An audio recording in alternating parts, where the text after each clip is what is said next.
You're listening to The Greg Kelly Show.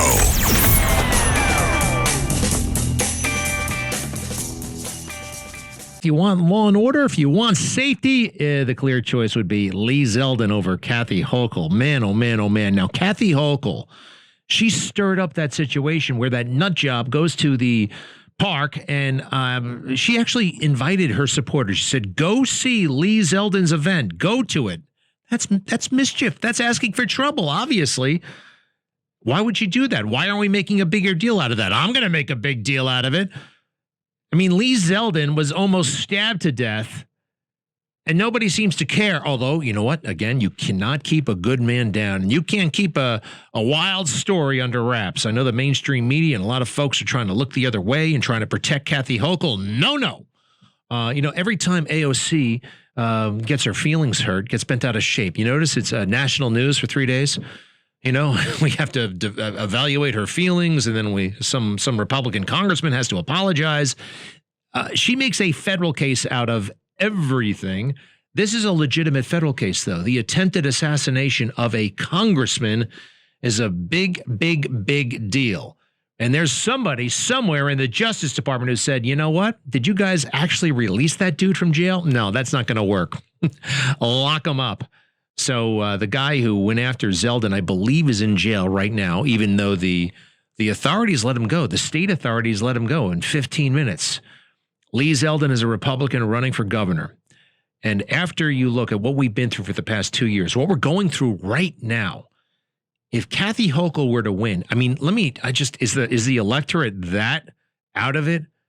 Are people just that high on dope and checked out and just watching Netflix and drinking and smoking and not caring and just going on and on about Donald Trump? Oh my gosh, he's a clear and present danger. Yeah, anything. You just stop Trump, man. Yeah.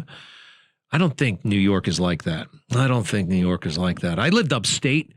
Hey, Zeldin is going to do very, very well upstate. Where did I live? I lived in a place called Broome County. That's where Binghamton is. People don't realize just how rural New York is. You go above, 25 miles north of the city. Forget about it. You might as well be in Montana, actually, for a good chunk of it. And I say that with reverence. I love it up there. It's beautiful. Those counties are, for the most part, red counties. Now, what happens in New York City is really who decides the election. And we got a lot of wokesters down here. And remember, they don't really encourage turnout. They don't want anybody voting. Why do you think they had... when was primary day in the mayor's race? Like the last day of school. No one's thinking about voting on the last day of school. They used to have primary day in September. Back to school, back to work, back to business. Let's get to this. All right, serious stuff. Roll up our sleeves. That's what they do. They choose their own voters. It used to be the voters choose their elected officials. Now, the elected officials choose who votes for them. That's dangerous stuff. That is anti-democratic. I even think that's a threat to democracy. Here's something that's pretty offensive to me. Two of the greatest guys in the world are Donald Trump Jr. and Eric Trump. And this jerk, Mark Lebovich, in his new New York Times bestseller. That list, I believe, is rigged, by the way. He's talking about hanging around the Trump Hotel in Washington, D.C. He said, Trump's adult children, and he puts adult in quotation marks. Trump's adult children strutting around as if they own the place. Well, they kind of do, by the way, but okay. Don Jr. and Eric would be nursing drinks with those stiff Trump smiles, and then he tries to make fun of their appearance. But here's something. You could really tell the boys wanted to be recognized, especially by Dad. What's that supposed to mean? How would you know what the hell's going on in their mind? How do you know that? How could you possibly tell that? This is what the fake news does all the time. They make stuff up. They say things that they cannot actually substantiate. Let's see. Oh, here's something. Who remembers when Hillary Clinton tumbled on the way into her van down at Ground Zero? Remember during the ceremony? September 11th, she was getting into a vehicle and she started to collapse. It was like a big, big, big deal. So what did they say about this chapter in the book? Well, nothing. They say that Trump tried to use Hillary's health against her in the most sexist and grossest way imaginable. But they never actually say that she collapsed on the way into a vehicle. That was a big deal. They only say, oh, she was coughing a lot. Let's see here.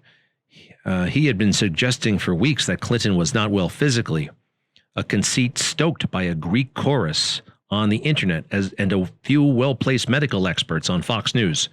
Get Dr. Giuliani on the air. Stat. We were well past the quaint days where if a candidate fell ill, the other candidate would simply wish the opponent well and respect their privacy. That's it.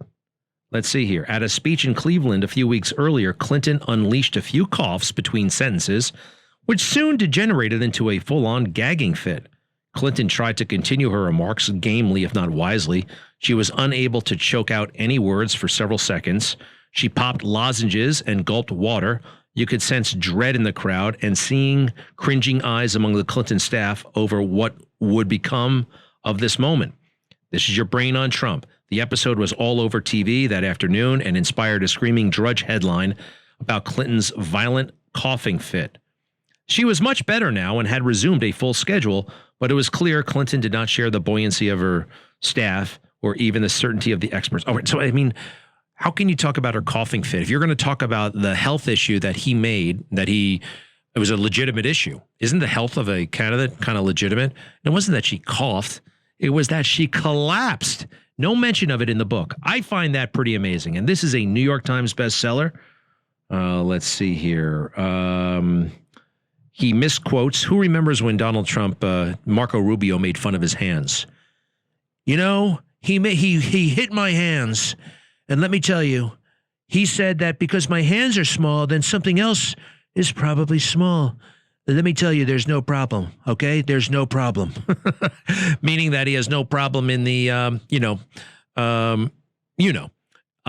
but he messes up the quote. He totally gets it wrong. But if I can go a little bit further here, let's see. Reince Priebus. Who knows who Reince Priebus is? I remember watching the speech of Donald Trump that night, 2 a.m, whatever it was, and he gets to the podium. Now, does this sound true at all? Does this sound true at all? Mike Pence introduces the president, and Donald Trump comes walking in.